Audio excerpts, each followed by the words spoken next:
This is another one of my video vlogs that I am presenting to you today, and this is for my graphics and motion module. So immediately I'm going to start with how very fulfilling the collaboration that I had with Abbie during this project was.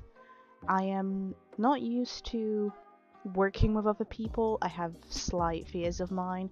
I prefer to kind of work alone, but with the help of Abbie, we managed to go much further than we both anticipated in this module. We kind of supported each other up, which is something that I'm not exactly used to when working with partners of any kind. And it was really nice seeing someone so willing to bounce ideas back and forth and cooperate instead of kind of arguing.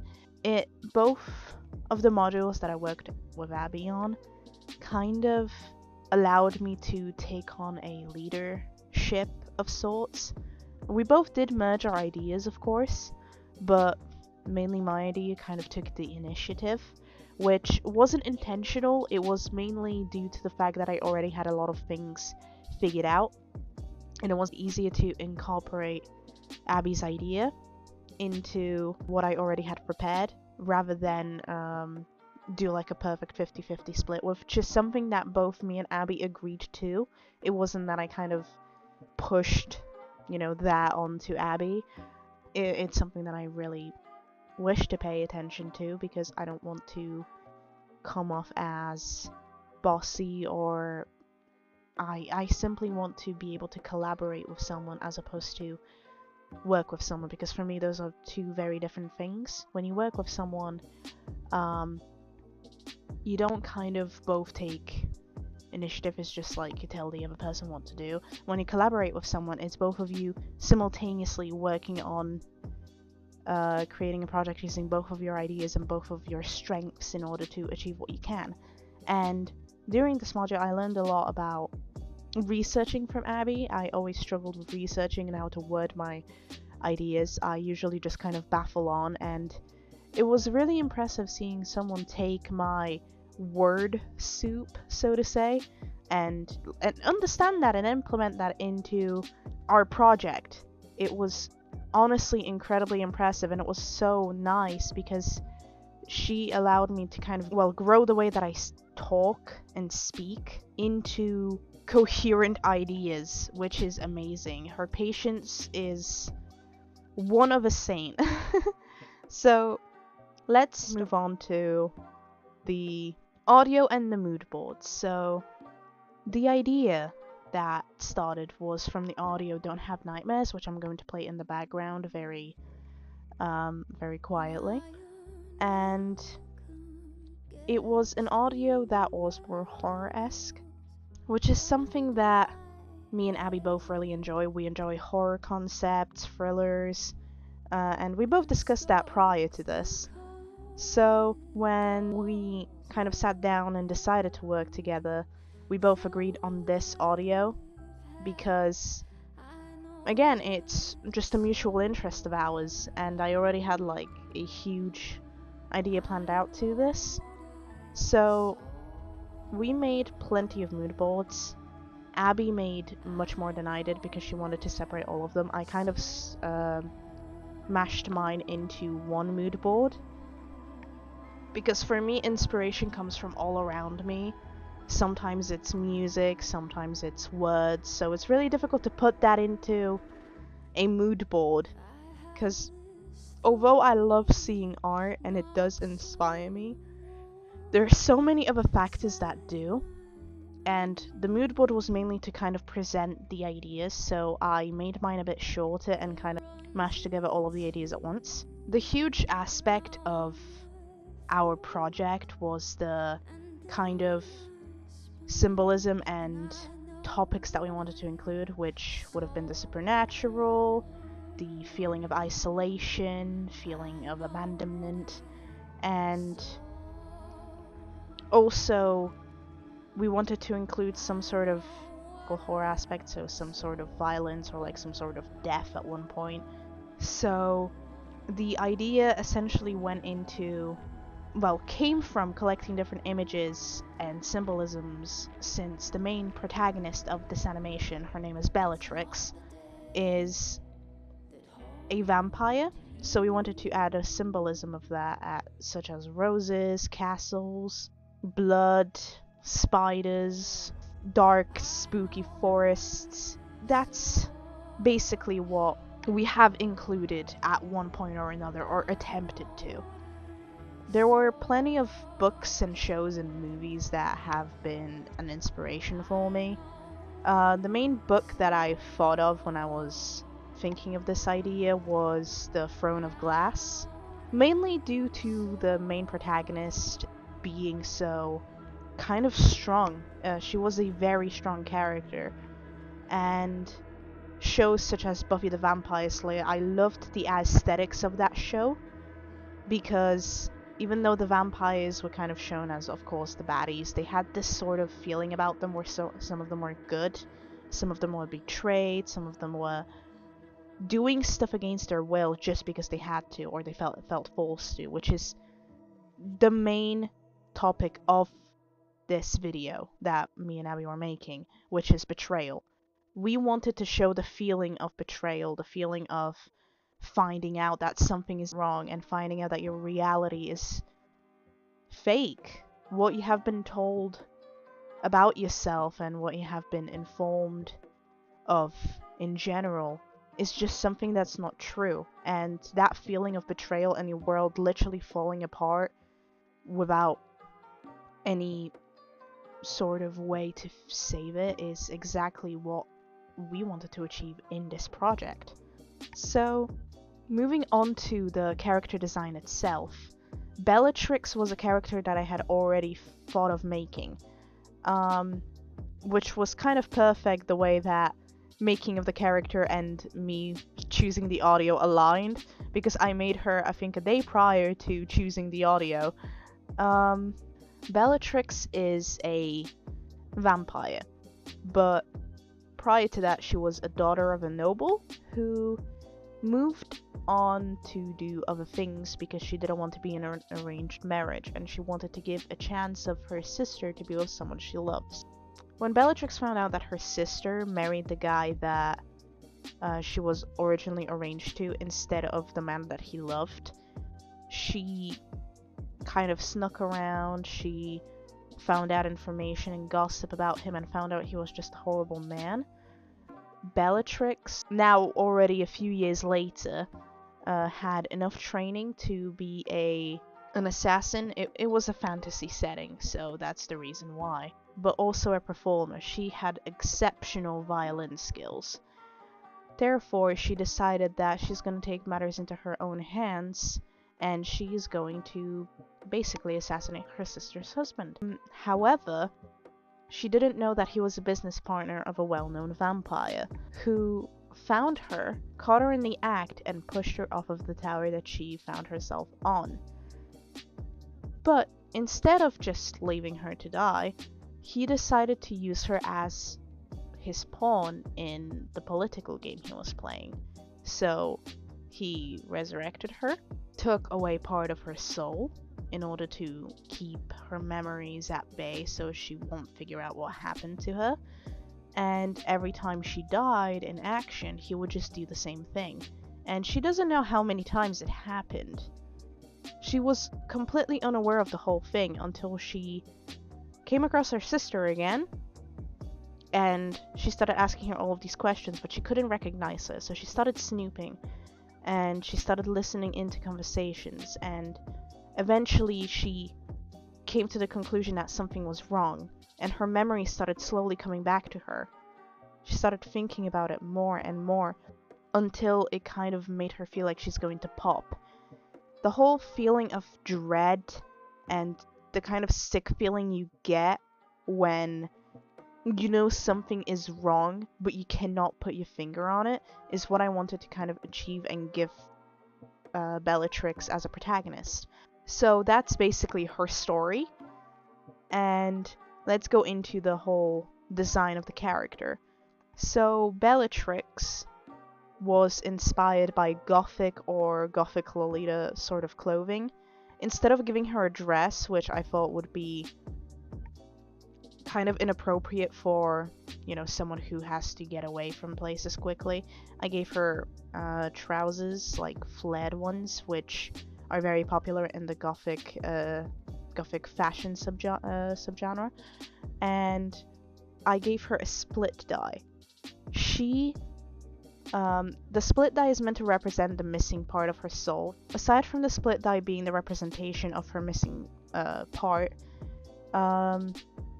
we kind of wanted to use the color symbolism. So, psychologically speaking, when you look at certain colors, it gives you a certain sense. So, red is a dangerous color, it's very vibrant, the color of blood is red. Most signs on the road are red, if they are meant to kind of be important signs, of course.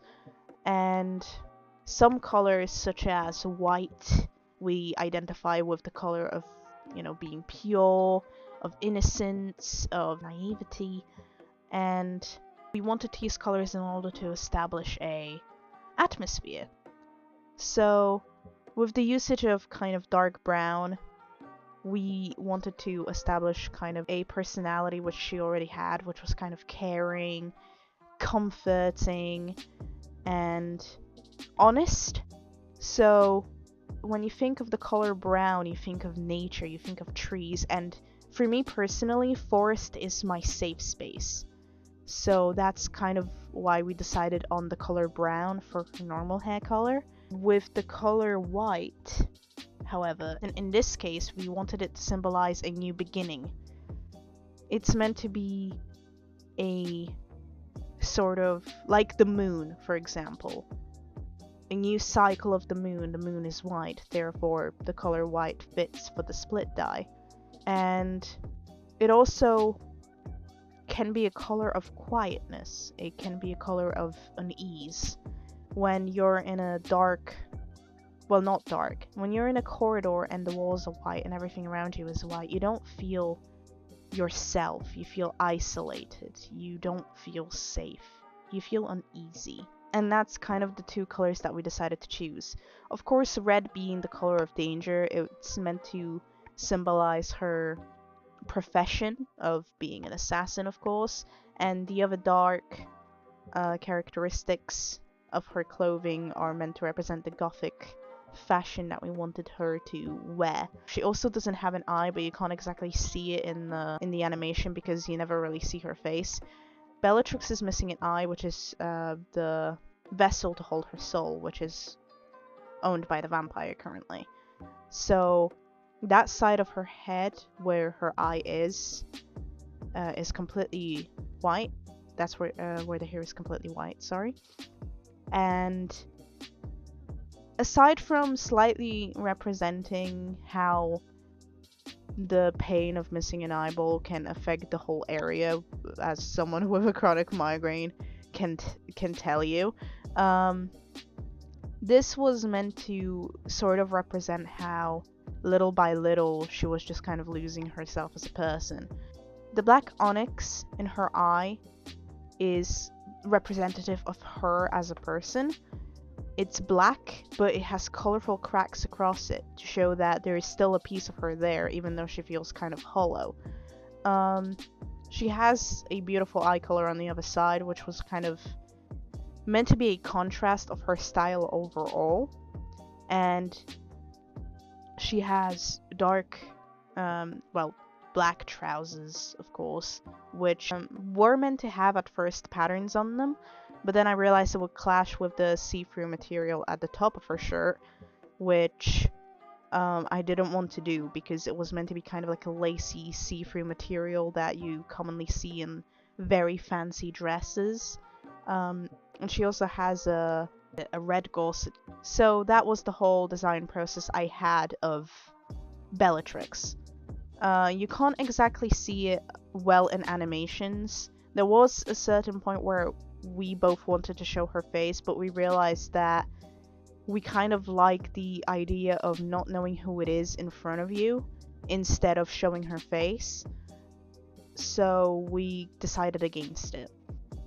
Working on the animatic was pretty easy, considering it's just mainly the outline of an idea. So, as you can see in the background, I kind of just put the storyboard onto the animatic, essentially. So, kind of did a step-by-step of what we wanted to achieve, so we kind of spoke about it during the creation, and yeah.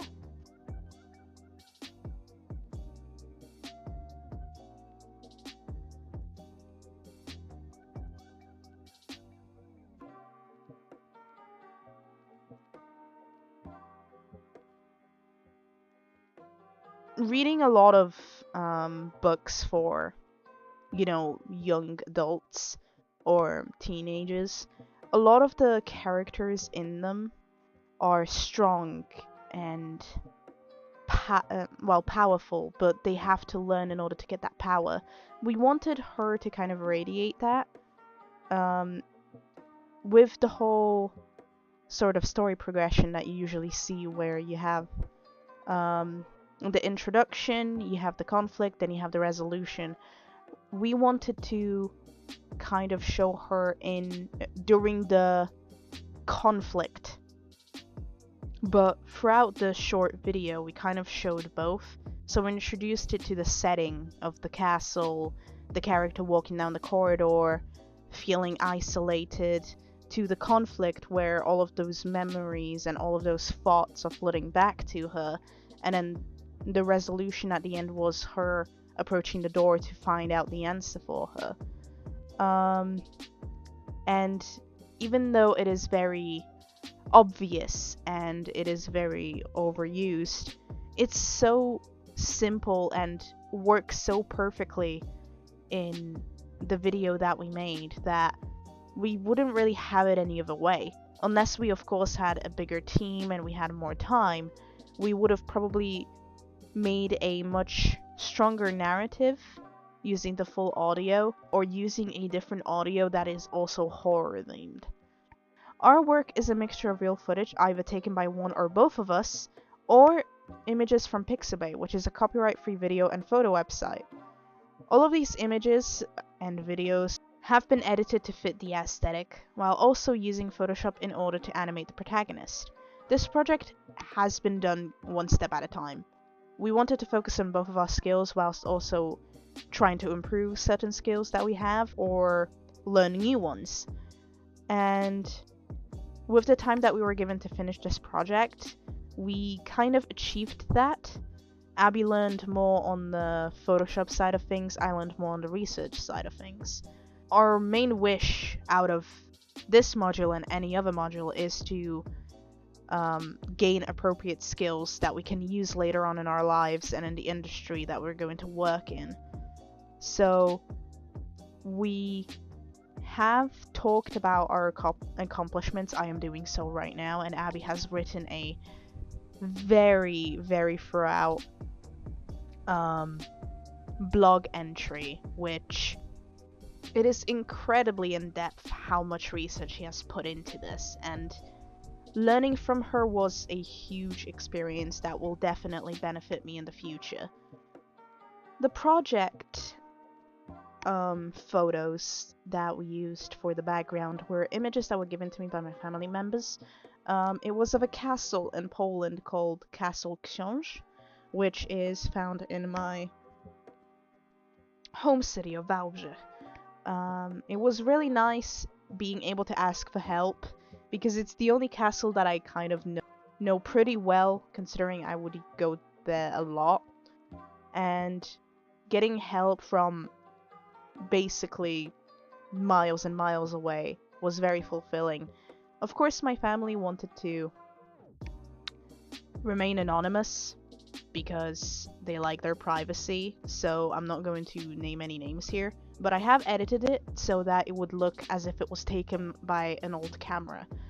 That's the main goal that I wanted to have, which is that the images would be kind of unrecognizable, but also recognizable enough for you to tell exactly what is going on. And I also wanted it to look like it was sort of otherworldly. So when you look at old photos, you gain this kind of feeling of like, wow, this happened a long time ago. I wanted to kind of achieve that. I'm not certain if I have, but I like to think that I tried hard enough in order to achieve it, and in the future I would probably look at more references whilst doing that in order to achieve it. So when it comes to animation, I showed Abbie how to animate in Photoshop, mainly because I wasn't comfortable enough with the amount of time that we were given to animate in Adobe Animate. Plus, I also had certain issues with the software, and the tutorials were one of the very long ones, which weren't really helping me. So we kind of settled on Photoshop animation, and she animated the second half, whilst I animated the first one.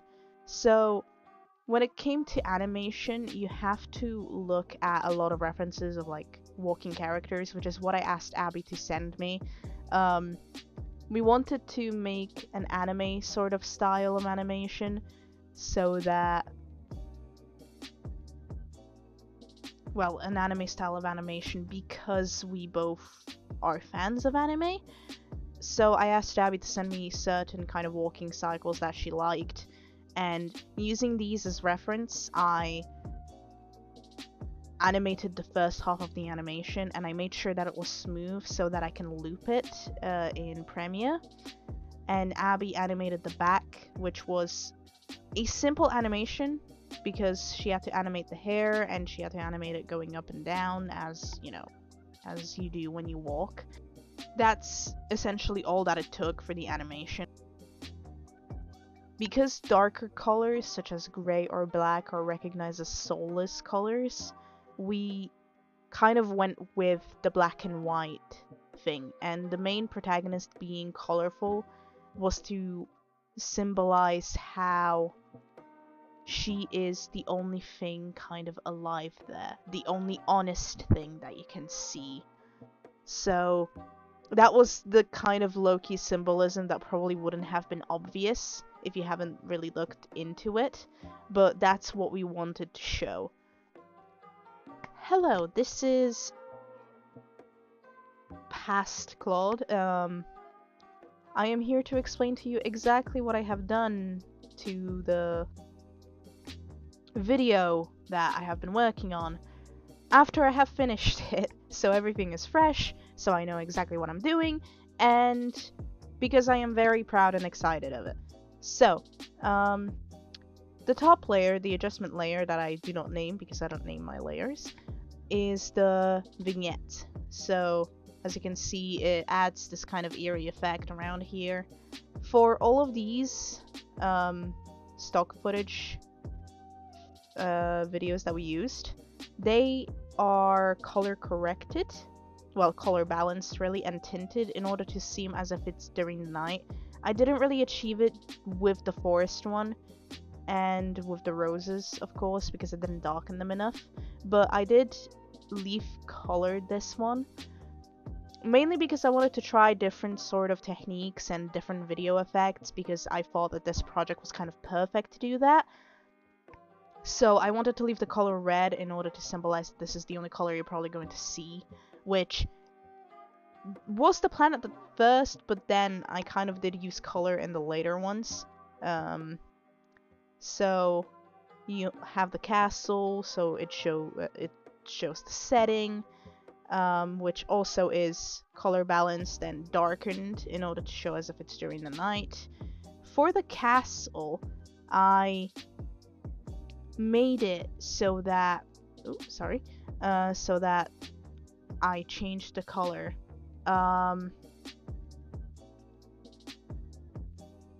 Mainly because the sky was way too bright, so I changed the color to black and it worked. And with this, I have set the PNG, which I slightly blurred because of, you know, perspective. There we go, I forgot the word. And the painting at the back was darkened a lot in order to be in the back. I used some lightning effects to kind of emphasize on this little area right here.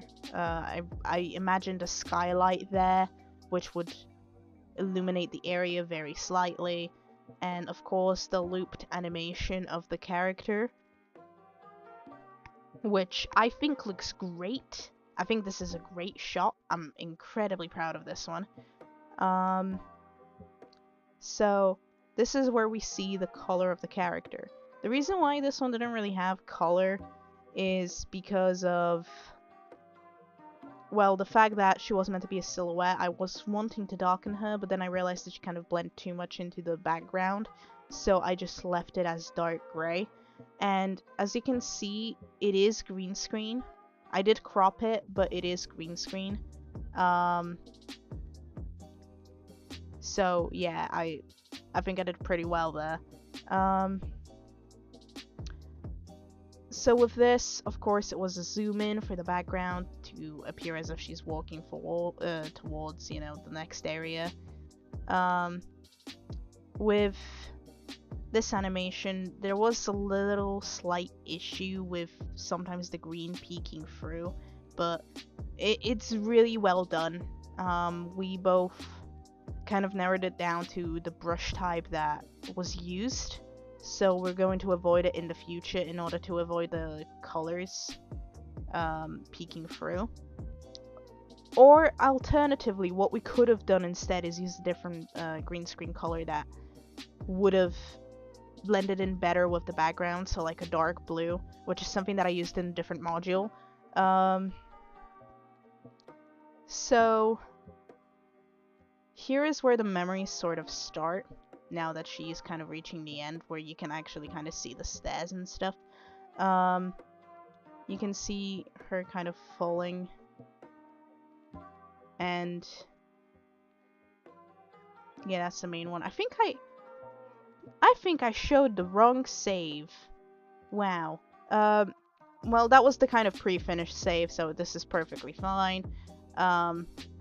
Here you can see that when she realized that she kind of stumbled, and in the video where I'm going to show you exactly the scene that I'm talking about, in the video here, you can sort of see, yeah, there was like an ink effect. You can see the violin, which is what she knows and she was a player of. You can see the blood to symbolize the vampirism, the roses to symbolize kind of her character, the graves to symbolize, you know, the fact that she died, the spider to show that she was caught in a web of lies, then her falling, and this image of her basically, you know, hitting the ground and dying, which I didn't want to make it too graphic, but I also was kind of freaked out by how oddly realistic I started drawing her. So she does look unfinished. It's meant to be like that because her memories are incomplete. Therefore, she doesn't remember that too well. That's why in the background you can see that she stumbles and breathes very heavily because she wasn't expecting that. Then you see the silhouette going down the corridor, of course, the smoke, and the door that would show her the past. The little bats were kind of added in as a joke of like, in your face, sort of, she's a vampire. But yeah, that's basically what I have done. Cutting back to, I guess, future me. So this is essentially all that we have done for this project. There has been a lot of thought put into it, a lot of research put into it, and a lot of, well, care. We really cared about this project. The more you care about a project, the more time you're gonna put into it, the more inspiration you're gonna look forward for in order to create something amazing and something awesome. So to conclude the technical diary, I am very proud of this project. I am really happy that I got to work with someone, and I'm really happy that I got to learn some new skills in research and also in Premiere. And even though there were like a lot of hiccups along the way of, you know, After Effects not working properly, which limited what we potentially could have achieved, and as well as a lot of time management issues mainly because we couldn't really find a time or a day at times in order to call each other and talk about it. We managed to pull it off, and I think that's great because in order to achieve what you want, you really need that determination. Even if you feel like the whole world is holding you back, you just need to push forward, and that's something that both of us did, and it really shows in the work that we have produced. So that's basically all I have to say, and thank you so much for listening.